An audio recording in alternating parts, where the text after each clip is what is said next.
So good evening. Hello, everybody. Thank you very much for joining us this evening. And welcome to this really wonderful conversation that we're going to have. I am absolutely thrilled to be part of this discussion with TFS, past and present students, and of course, all of you. So our topic today is about building success within the creative industries with a focus on all women, as today brings international attention on women's and women's allies. So in the words of International Women's Day, we want to celebrate women's achievements, raise awareness against bias, and take action for equality.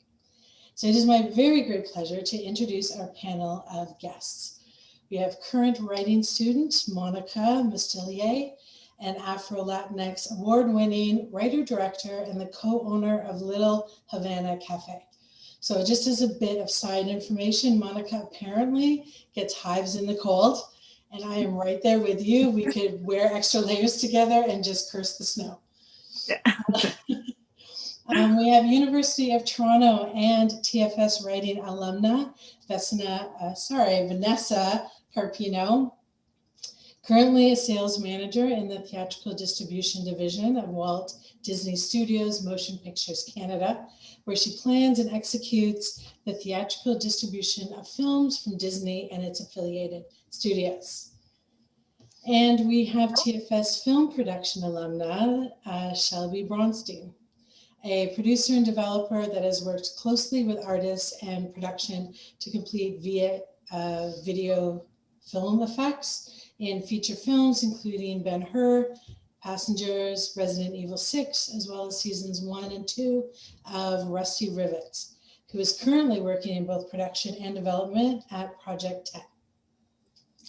And I'm Pheinixx, your host for the next hour or so. I'm the Program Director of Graphic Design and Interactive Media here at Toronto Film School, and a creative director with a career spanning about 27 years across 7 different countries. So our conversation today is really about being part of a larger story. A story that is not interested in silencing any voices, no matter how loudly those voices have always been heard, but rather bringing new voices into that story of success. Chimamanda Adichie says the single story brings or creates stereotypes. And the problem with stereotypes is not that they are untrue, but that they are incomplete. They make one story become the only story. So I hope that by hearing these different stories today, you will begin to seek out voices different from your own, and that you are inspired to forge your own story of success, strengthened by the success of others, like our guests here today. So please feel free, like I said, to ask questions. There's the Q&A button at the bottom, and we want to provide you with the insight that you are most interested in here.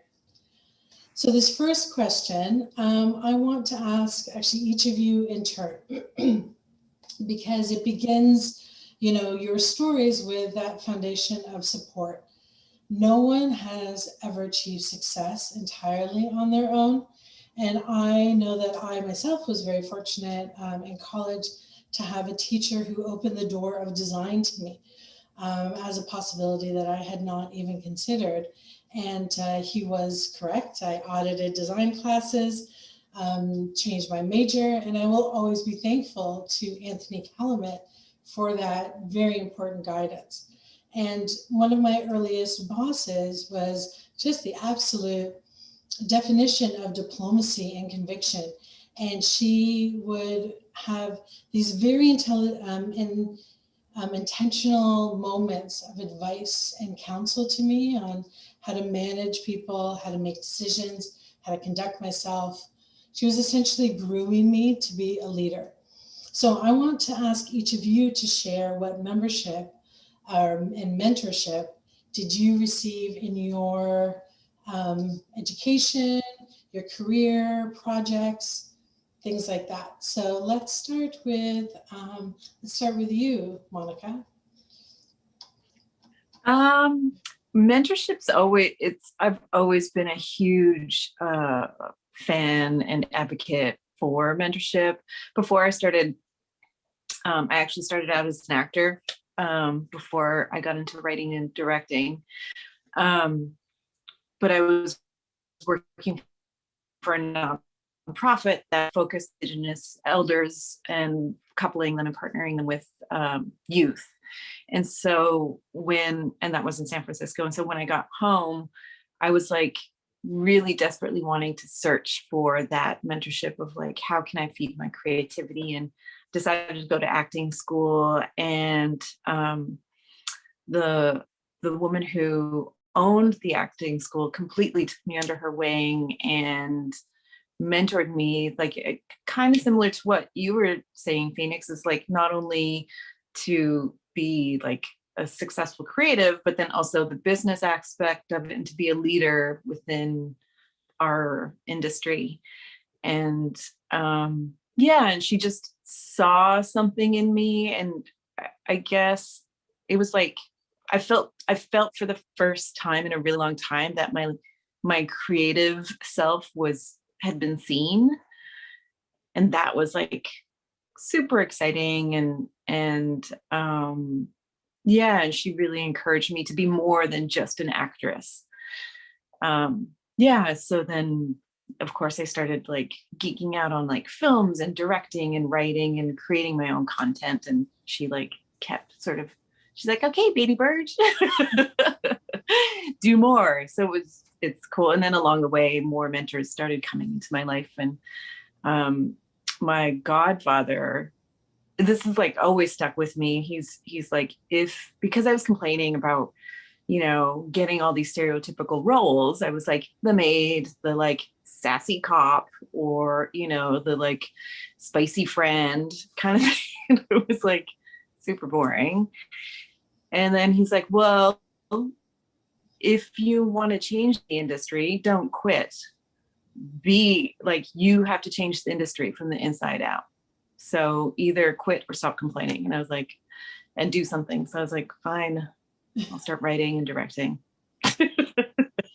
So you had mentors clearly that, male as well as female. Yeah. And was it different having a woman mentor you? Like, was the advice that you were given specific to you being a woman? Do you think that there was a difference, or you were just two people?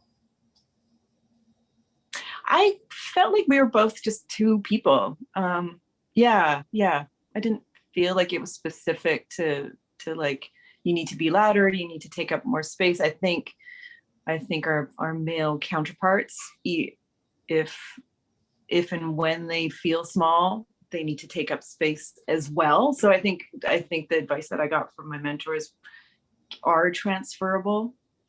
Personally, I don't know, that's just my experience. Thank you very much. Mm-hmm. Vanessa, how about your kind of the first or the most profound mentor that you've had? How's my audio? You can hear me? Audio is good. Okay, good. The great thing about creative industries and the film industry specifically is that everyone involved is usually pretty passionate about what they do. They're very eager to share the experience that they've gone through and let you kind of pick their brain. So, if you're at an event or a party and you meet someone who's in the film industry, you're good for the rest of the night. You guys will probably hit it off and have a lot to talk about. But in my experience, mentorship has come from a few different places. Between U of T and Toronto Film School, I was bartending for a little bit in between. And pro tip, lots of screenwriters hang out at bars and also at coffee shops. So it was a great place to meet people who were in the creative industry, because they're usually doing something on the side. So I met this one screenwriter and we really hit it off, and he ended up being a sort of mentor to me and gave me tidbits about which trades to pay attention to and, reading materials. And it was really valuable to get me going before I actually decided to sign up for TFS, get involved and start writing and try to make a career out of it. But like, personally, I'm awful at networking. It really frightens me. It seems always a little bit forced.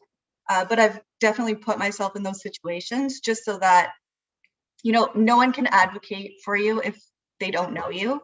So it's important to, at least you can team up with the person in the room who also hates networking events, because the two of you will probably, like, there's your network already. Someone else knows you and knows your intent.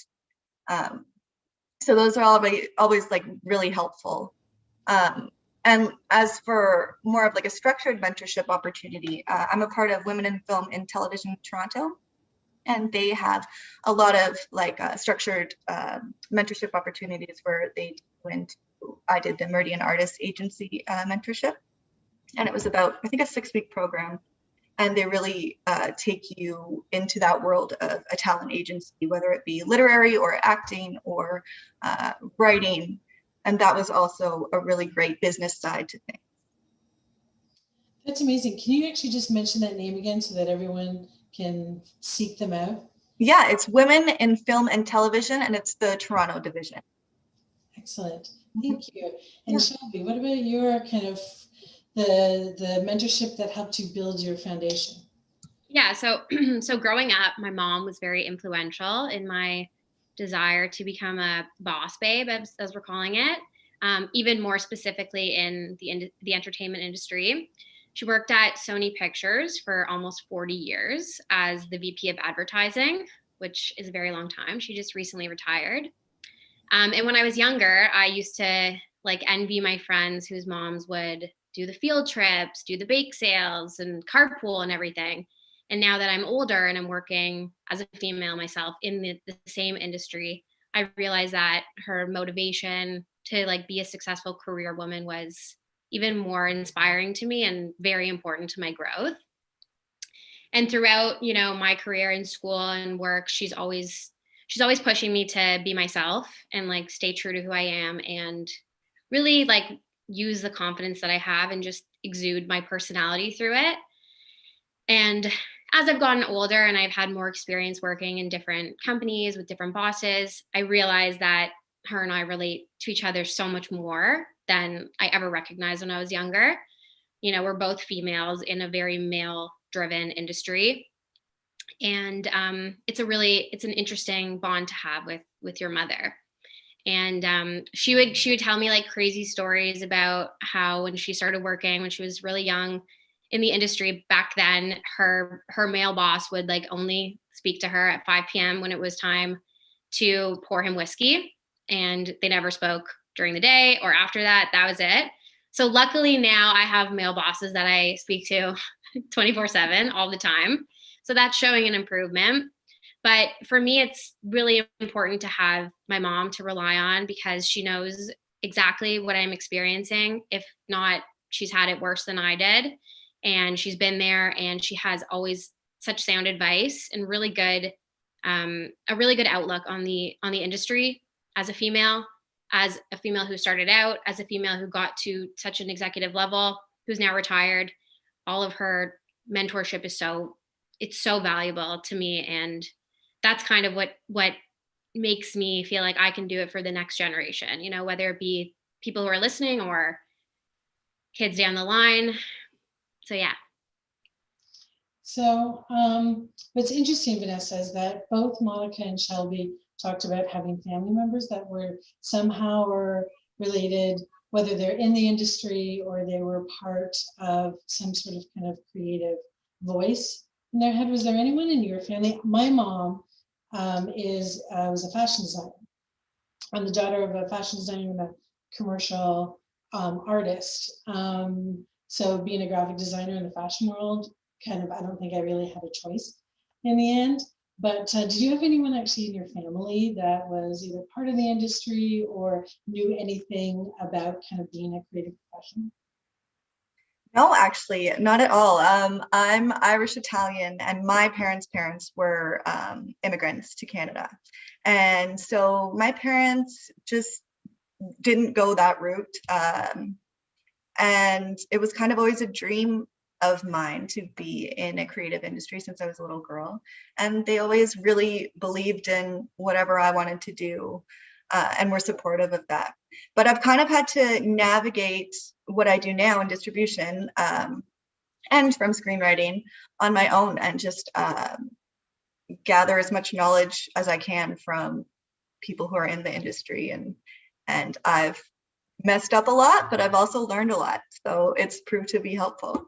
Well, failure is painful sometimes, but it is the single best teacher that we have. So being part of a longer story means not only have there been people that have come before us, but there are also, hopefully, going to be many people that come after us. So Monica, what do you hope to do personally for the people that are going to follow in your footsteps? Oh, I looked at this question. I was like, oh, such a massive question. It's all on you. I You know. are responsible for the For future. everyone. Well, my first instinct is like, well, I want to build an empire.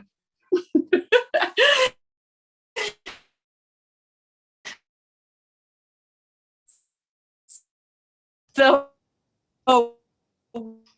we can play.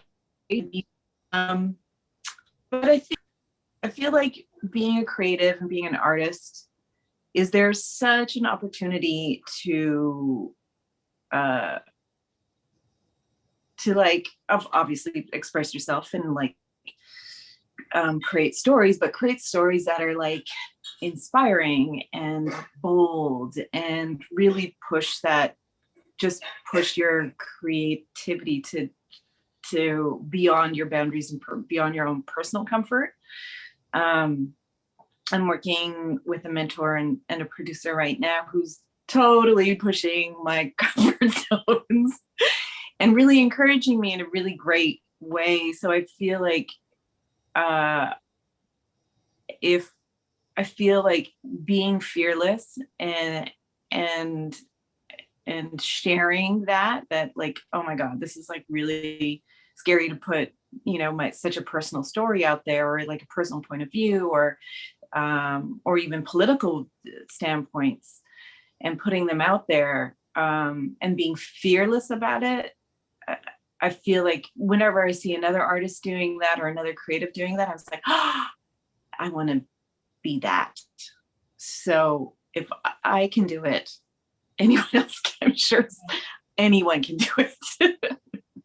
Yeah. So we actually have a question that was asked. I think that this ties in very well with what you're speaking about. There's a question about what is your point of view on the current portrayal and future of the middle-aged woman in film and television? Which I think is a great question. Yeah. To me specifically, or just? Well, no. It wasn't to you specifically. It was just a general question that was asked. But yeah. I think that, you know, you're talking about being fearless and talking about personal stories. And as someone who's going to wants to write and direct and create these stories, what's your take on this, you know, the women, certain age woman? Yes. Once we get to a certain age. There is a fantastic movie called This Is 40. Have you? Yeah, I can't remember who, Radisha. I can't remember who wrote and directed it, but it's beautiful and it's honest and it's raw, and it's about a woman who's turning 40, and it was just such a honest portrayal of our experiences and who we are. I don't know. I feel like now the climate of our industry, I feel like because there's so many more creatives that are female with bigger, more courageous voices that aren't being like, that's enough, that's nice enough, is that there is bolder, more creative work. So it's more honest, instead of being like, this is a housewife, or she's divorced and an alcoholic and she's sad, or, you know, she's the grumpy next door neighbor. So I feel like it's starting to shift to more of an honest portrayal of like a fully functioning human being. And watch This Is 40. It's great. Excellent, thank you. So Vanessa, we know that big corporations can create some very big impact just by the sheer size and scale of the decisions that they make. What do you think seeing a woman in your role at Disney kind of shares with current creatives that are beginning their career? Well, like you said, there have been definitely women before me who have paved the way, but I'm happy to be a part of now in 2021. You know, the company that I work for, Disney, puts a huge emphasis on diversity and inclusion. And they make sure that there are women in powerful positions, not only on screen, but also at a studio and a corporate level. And that's inspiring to me. And I hope to inspire others in that way. But I also think it's important to note that success looks different for everyone in creative industries. So I've gone from screenwriting at Toronto Film School to working in production and transport and now in distribution. And that's not the path that I initially set out to end up in, but here I am. But I think that you kind of find your way as you go and as you meet different mentors and kind of dip your toe into different parts of the industry. I really think that if you're passionate, you'll go far. And if you convey that passion to other people, I think if you seize opportunities and you put work in, you'll go far. And I also think that there should be a huge emphasis on being kind to people. And I'm not talking about the nice, no boundaries kind of kind, but really listening to what people have to say and caring about people will put you in a position where you can grow in this industry. There's two things that you said that really resonate with me personally. One is, success looks different. I tell students all the time, do not measure your success or do not measure yourself by someone else's definition of success. Some people want their name in lights, Monica wants an empire, and others don't. And there's no right or wrong success. It really is. I know that I personally deemed myself successful as a designer, like I had made it in my career when I started turning away work. So it had nothing to do with the how much money was in my bank account or how well known my clients were, but I was able to say, no, you know what, that doesn't interest me anymore. Yeah. And I was able to say no. And so I think that's a really valuable kind of thing to share, is that it is.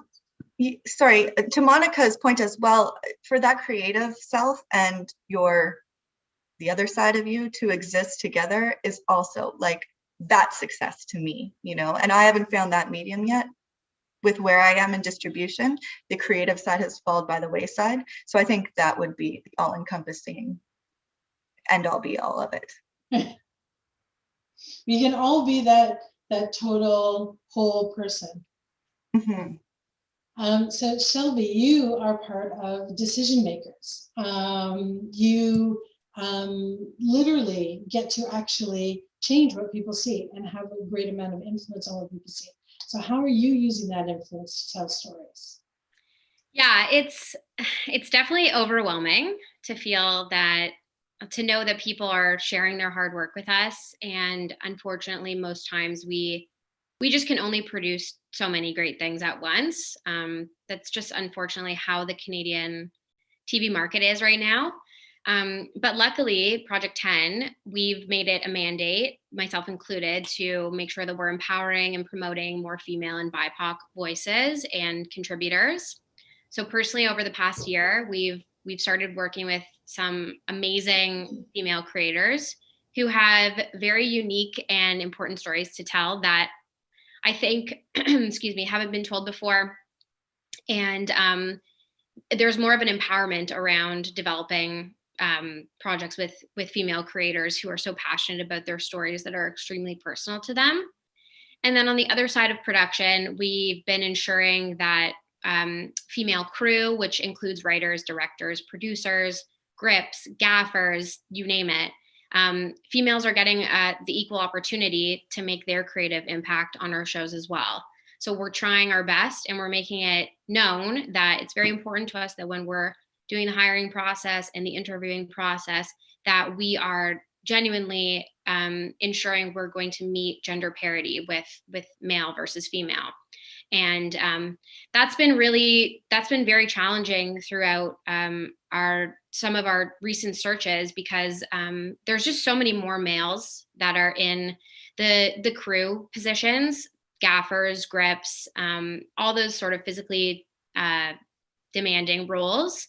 And we really want to ensure that we're empowering women to go out for the role as well. Like we really want to empower those females. So it's important for us, myself, and I'm going to speak on behalf of P10, to continue to motivate and inspire those voices that we come across, whether it's like a pitch meeting where we're pitching with someone, or we're having a general meet and greet, which we do all the time, or it's someone that we're actually collaborating with and we have, a signed deal and a contract and we're continuously working with that person. We want to advocate for those voices to be heard. And to our delight, this year, we've noticed, or I would say maybe for the past couple of years, we've noticed that we're getting that same advocacy from networks and executives and viewers specifically, which is probably the most important one. And it just seems like now more than ever, in my opinion, females are finally beginning to get that recognition that they deserve. And I'm personally proud of being a part of that decision. If I can make a difference in any way, then I'm definitely going to try to do that. So do you have an opinion with regards to that same question about let's expand that question about the middle-aged woman being portrayed, like the characters, not just middle-aged, but do you see a difference in how women are actually being portrayed on the screen? Yeah, definitely. I mean, it's something that we deal with a lot in development when people pitch stuff to us. It's we want to make sure that we're not developing something that just has that stereotypical female character that is exactly how you guys mentioned, the housewife who stays at home and doesn't do anything and drinks wine or whatever. Like, there's nothing wrong with that.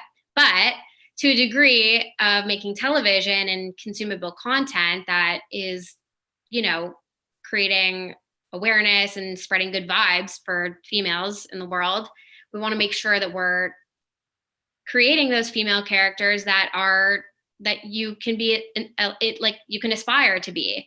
So if I was watching as a young girl that wanted to get into the television industry, I would love to see someone like my mom on TV. And that was very rare when I was growing up, thinking back.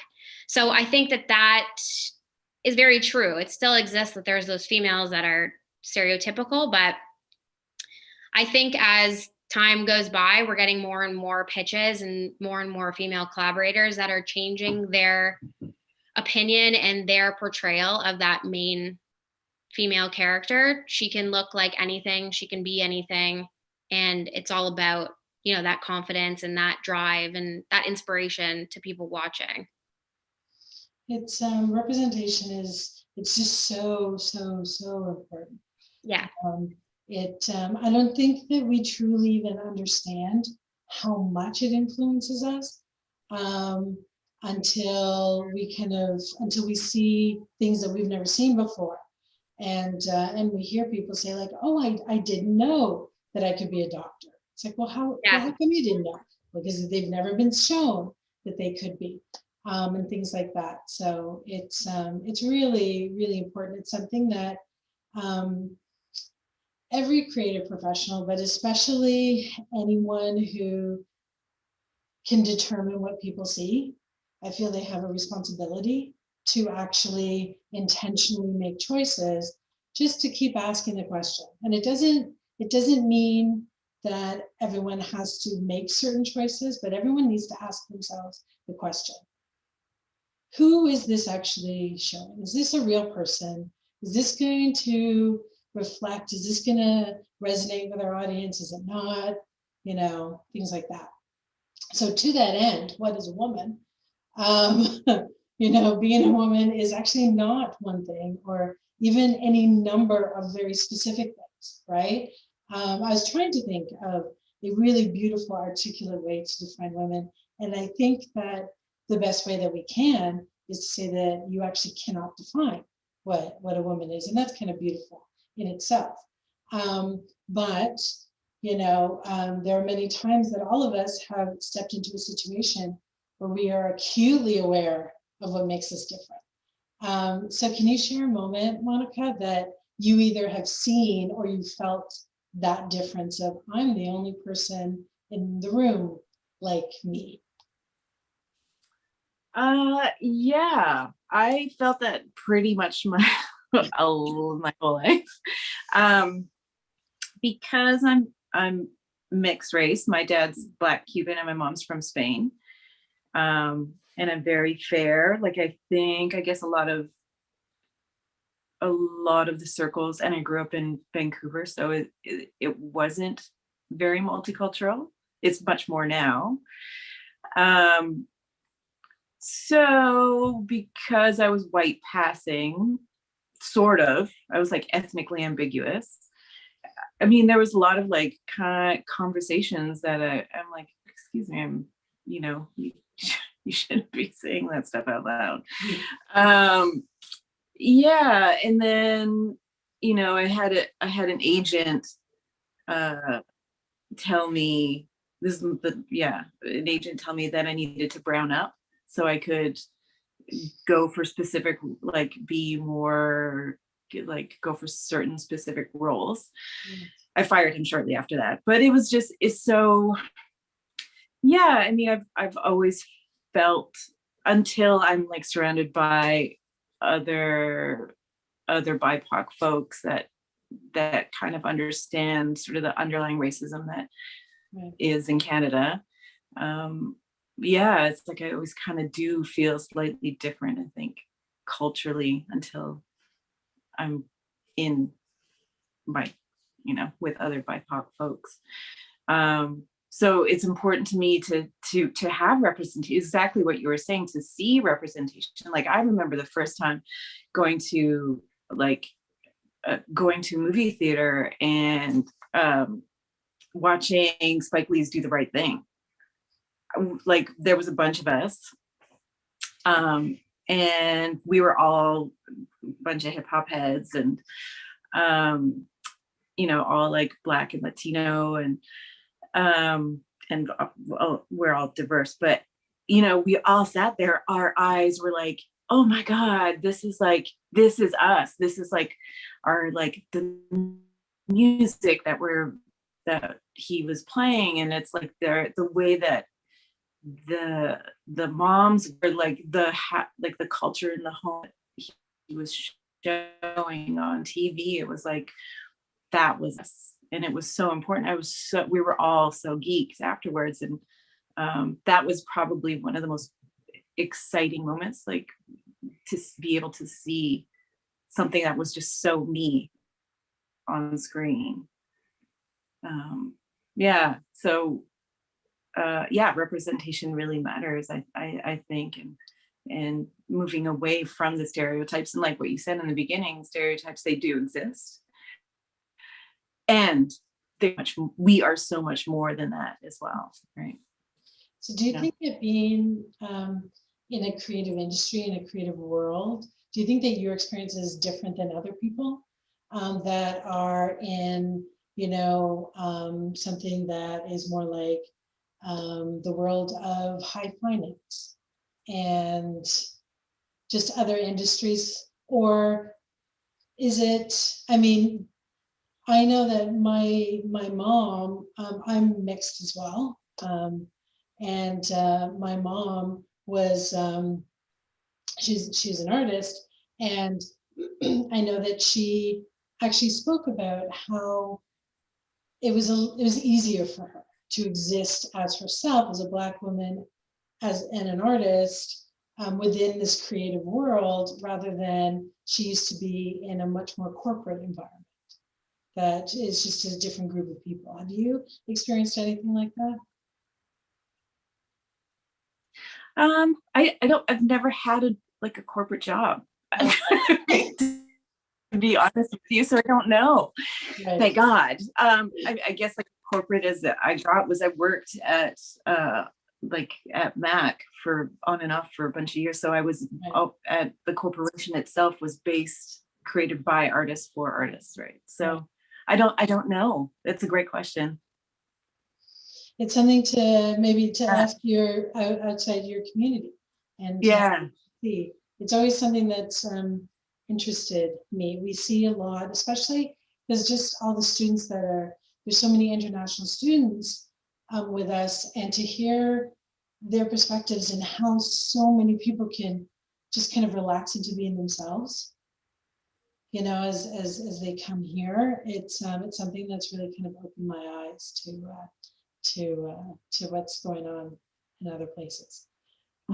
Okay, so with regards to what we're talking about and representation and things like that, the writer's room is something that, you know, is being discussed quite openly in outside of just the film and television world. It's something that kind of is making the news now, how characters and situations are not always told from the perspective of those actual people. So Vanessa, your experience as a writer before you transitioned and before you did some different things, can you share with us what kind of your experience was being in the writer's room? And if you think that diversity is actually starting to really be seen. I mean, you mentioned already that Disney has a very, so maybe you can elaborate on that as well. Yeah, when I was at TFS, there was a handful of women in my class. There's probably about 5 of us, but they were important voices in the writing room because, you know, there's a reason that movies that we saw in the 70s and 80s were all flat female characters. You know, there was no female representation in these rooms. So it definitely adds an important dimension. And I mean, I'm guilty of it as well. I remember a screenplay I was working on at TFS. I was trying to write from the male perspective, not that there's a shortage in the male perspective in film, but I was told that all of my male characters were interchangeable and they were all kind of like grunting alpha male types. And I didn't realize it until the class called me out on it. And I was like, oh yeah, I guess I need to kind of differentiate these different characters. So the useful part about diversity in the writing room is that you'll get called out on parts of your writing that will only make your overall project better in the end, and richer and more interesting characters. So there's nothing wrong. And I think that larger studios and larger production companies are catching wind that and seeking out diversity because they see the value in that broader perspective. There was, I was on mute again. There was a question that came up that ties very well into this with regards to the approach that the industry needs to take to see more diversity and proper representation of people of color and the LGBTQ community. So you've already spoken about this on from the perspective of Disney is making actual intentional choices. What about, do you see what some of the smaller like affiliates or just other people outside that the Disney kind of world making changes as well? Do you think this is going to be kind of a slow burn over the course of a few generations, or? I think 2020 has kicked it into gear, and I think it'll change faster than we know, and it's a good thing. I think that this year it's consumers' choice. You know, they are telling companies what they want to see, and companies are following suit. And I think that's a great power to have. And I think that only positivity can come from that. So consumers' choice, I mean, we all know how much power there are in consumers. We essentially vote with our dollars. Or our views or our likes, or depending on what platform we're talking about. But how do people actually say that they want the change in a way that the decision makers are actually going to hear? I think people have more power than they think. People pay attention to tweets disgruntled tweets, whether they be positive or negative. Just sharing that public opinion makes a difference. So do you think that there's a way that we can share it that's going to be more effective than non-effective? Do you know what I mean? Like there's a way to approach things, and that people will just dismiss you, and there's a different way of presenting your words that people will actually listen. So is there a platform, or is there a way that is just going to be seen more and valued more? I know for Disney, there are a lot of opportunities that have come up for biopic creatives to give them a forefront and a platform to share their experiences. And I don't know for smaller companies what them would be. I think that people see the example set by a larger successful company, and I think that they have no choice but to follow suit. Right. And that's I'm kind of the happy- power. Oh, sorry. That's okay. I'm happy to jump in on the smaller company of it all, because I can speak just for Project 10, but we recently partnered with BIPOC TV and Film to do sort of a mentorship program where we had people submit like treatments for projects that they wanted to pitch. And then we chose finalists, and the short list will get a final draft software license, which is very expensive, and just giving that ability for them to have shorthand with us, where they know that they can email us with any questions. And it's opening up our sort of roster to a bunch of people that we wouldn't normally come across, because they're still developing their craft. And that was a really great initiative that we recently took on, and it's led to honestly amazing projects that we discovered that we really enjoyed reading and meeting some people that we wouldn't normally come across. So that's the I guess the smaller business of it all. So is there a platform that you like, where do you find out what people want? Me? Yeah. So Project 10 or, yeah. So we like to view our development slate and see what we have. Sorry, my dog is drinking and eating right now. So obviously he chose right now. Sorry if you can hear it. So we look at our development slate overall and then see sort of where the white space is, like what we need to fill, based on, like who's watching it, what's the demo, what's sort of like the makeup of the show, that kind of stuff. And then we're lucky enough to be a production company that gets a ton of submissions all the time.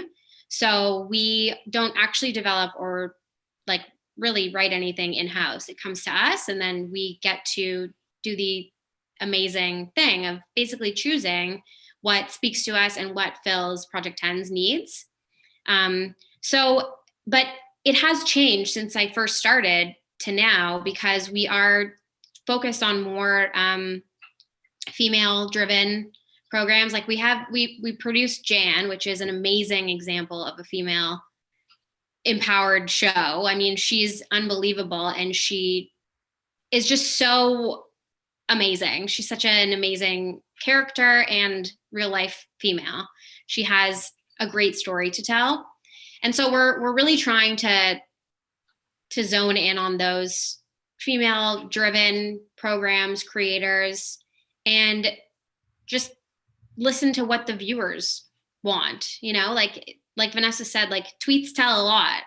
Right. People, if they're not happy with something, we're going to know about it. Right. So Shelby, you and I have both both have a lot of experience in kind of these different situations, being on set, being in an office, big companies, small companies, and things like that. Each one of these different scenarios or places really handles collaboration and management and just general behavior really, really differently. There's different tolerances and different guidelines in all of these different ways to work together. So can you share kind of some of those differences and the experiences that you've had around being a woman in kind of these different situations? Yeah. So I remember even when I was attending TFS a long time ago, right when I started, I was very overwhelmed by the lack of females. There were so many more males in my program. Like, I don't know, the ratio is probably like 10-1. Honestly, I was one of the few females.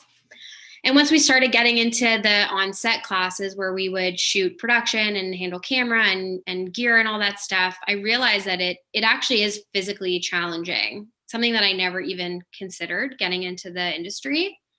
And I already felt like I had like an automatic disadvantage being a small girl, whereas, I was with men that were way taller than me, stronger. They could hold wire with their pinky. I wasn't really confident at all. So that kind of made me realize that I wasn't sure if I had the physical ability to like propel me into working on set, working, 16, 18-hour days, doing physically intensive labor. So I focused more on the producer path. And that's kind of how I began working as a production coordinator at different companies. And yeah, having worked at like a large or some larger corporate environments and now at a smaller company, there's some differences that I notice as a female, but also just as an employee, which I think is, good to note. I think at a smaller company, you have more freedom to express your opinions and to advocate for change. And I feel personally that I'm taken more seriously as a person and looked at as a person, whereas at a larger corporation, you might feel like you're getting lost in the shuffle because you're up against so many people like yourself. And you're kind of looked at as like an employee number rather than your name and who you are and what you like and what your dog's name is. And as a female and as a person working in the industry, I think it's very important to stand up for yourself, no matter where you're working, whether it's large or smaller corporation. And you want to be true to yourself and to your purpose and like why you came to this job in the first place. And I think that I've gained respect and success in this industry and specifically in my current job by being a hard worker, a very good communicator, and having confidence and having a very strong backbone. You need to be very resilient, to a degree. But I think it's very important to go in with that confidence and know why you're there. And you got the job for a reason, like they chose you. And I think as females, we always stress, we always like face the stress of finding the balance between sending an email that's like too rude for fear of being called the B word, or on the other end, being taken advantage of if you send like exclamation marks. I'm definitely guilty of that. But I think it's important to acknowledge that this feeling is not going to resolve itself like right when you enter the workforce. Like it's something that you're going to deal with likely your entire career. I still deal with it. I'm sure my mom dealt with it up until when she retired. But I think it's you need to acknowledge that and sort of take the time to learn how to best communicate for yourself and for the people that you work with, which will vary from job to job. And I think like the best piece of advice I would say is to just continue to stay true to yourself, have confidence in the fact that you got hired for this job. They chose you out of probably a lot of people. And I think that will sort of keep you remaining on the right path to success. It's interesting about the communication. So I'm of a different age bracket than the three of you.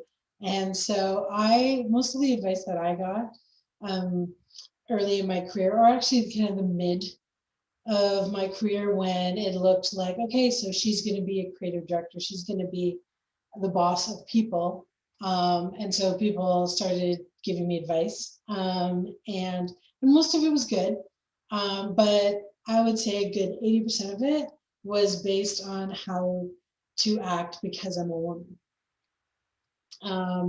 And so rather than just how to be a good leader.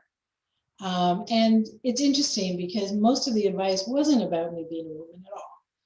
Like like the advice actually did not have anything to do with my gender, but it was always framed in that way.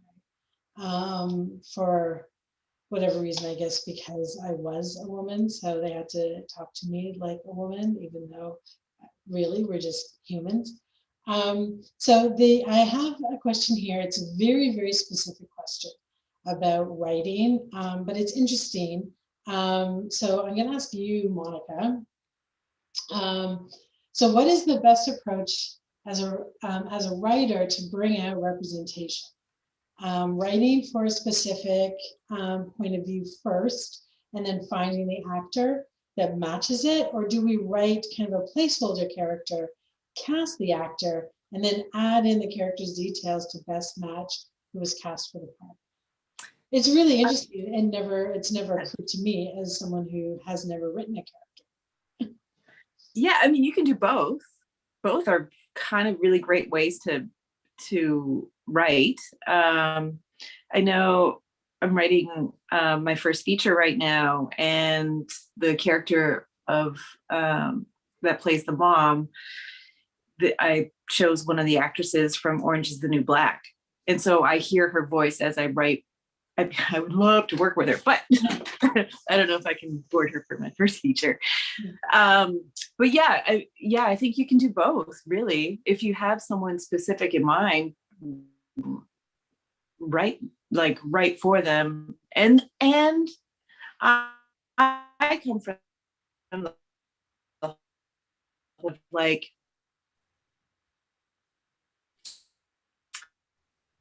so just right, like, and it's like if and when my feature is done and she's in my head, I mean, connect to her, I'll send her the script. I mean, the worst she can say is no, right? But because she's like, right, I think you can write with somebody specific in mind, or know who the character is, and like that person is very much so alive in your head as a writer, and then just write that person and hope they manifest. So it just depends. Yeah. So I think that there's going to be our last question for the evening, and it's a fantastic question that has to do with something that I know that I talk to students about all the time. Probably I talk to at least one different student every 3 or 4 weeks about imposter syndrome. Now, so everybody has had a moment that they have been, oh my God. I have had moments where I'm like, how did I convince anyone that I actually know what I'm doing? So everybody has had a moment like that, but imposter syndrome is different because it's not just a moment. But just kind of the general idea of struggling with kind of deserving of your own success. Is that something that every single creative professional in every industry has to deal with at some point? And some people deal with it every day. I know award-winning designers who the only reason that any design actually is finished is because it has to go out the door to production. So it has nothing to do with experience and nothing to do with skill. That is what my perspective and what I've learned. But can we all kind of just talk about that a little bit? And you can take this however you would like, whether it's the idea of just owning your success as a woman, or whether it's just dealing with imposter syndrome or those self-doubt as a creative professional. So Vanessa, let's start with you, and you can kind of take this on however you would like to share. I just have to make a correction. Actually, earlier I said BIPOC, and I can't let that hang in the air. So what I meant was BIPOC, which is Black, Indigenous, and People of Color. So just let me say that. But also, I think that you should not try to match the energy that is already in the room. So I've been in rooms in my job where it has been a group of men. And instead of trying to match that, I bring my own energy. And to Shelby's point, you're there for a reason, and you should let that shine through. I think you would be happier with yourself at the end of the day, and people will notice that and respect you for it. Okay, Shelby, what do you think? Is imposter syndrome, or that kind of, you deal with it, whether it's yourself, but you see it because of everyone that you are going to be working with. There was a really interesting kind of follow-up question about this, that is this topic focused on women and individual self-care a little too much, when really it's just more about changes in leadership? Yeah, I can only speak personally, and I feel like, as I've stated, like I came in with confidence to the industry, and I felt like I belonged in this industry because it's kind of all I ever knew. I loved watching TV as a kid, and I didn't really have another career path, so it was really just this or nothing. And I do think that it speaks to a toxic workplace, because I have worked at companies where I felt like I didn't have great leadership, and I wasn't singled out because I was a woman. It was just the person who was leading me or leading the team was not a good leader, and the management was suffering. And so I can't speak to the imposter syndrome myself, but I do notice that in our industry, it is something that people notice as well. There's just so much pressure to fit in the industry, which I'm sure a lot of other industries face as well. But personally speaking, I haven't dealt with it. I just think that if you are working somewhere where you feel like you have to be someone who you're not, or act a certain way that you're uncomfortable with, that's not the right place for you to be. And as a female, a male, anyone, I think you want to wake up every single day and be excited to go to work. And if you feel like you have to put on a show or be someone you're not, you shouldn't be in that environment. So Monica, what would you like to add your voice to this kind of big idea of owning your own success?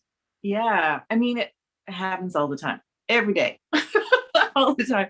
I don't know. I was writing an application for Sundance.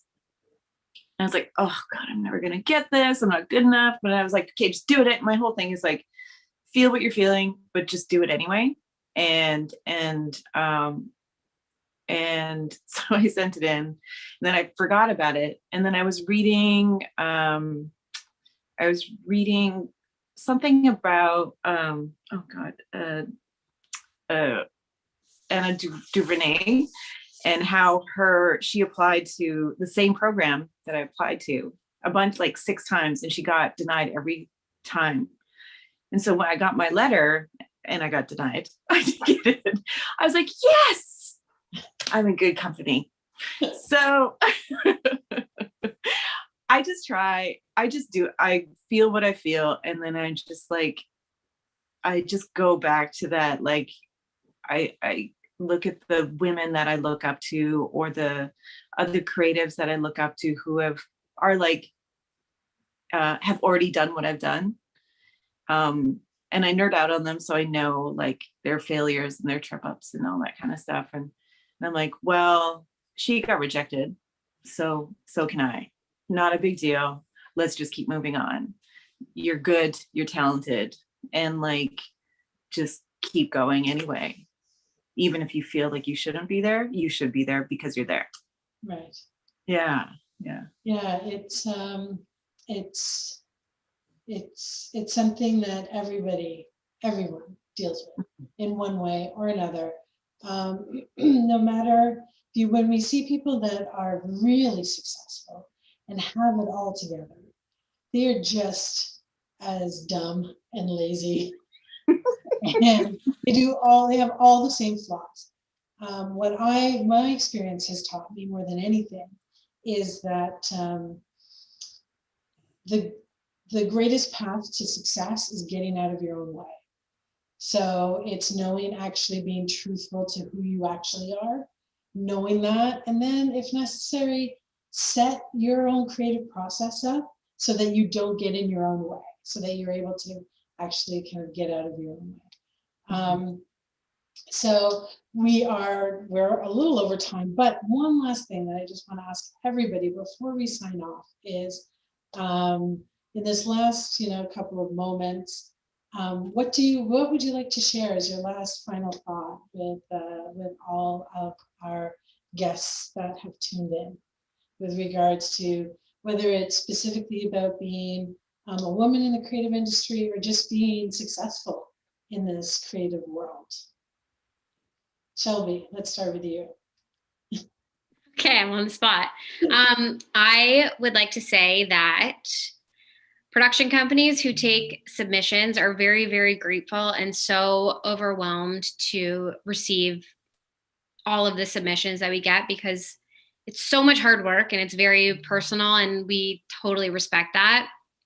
And if you don't get a response or it's taking a long time, please don't be discouraged. And this goes for our production company and any others that you're going to approach.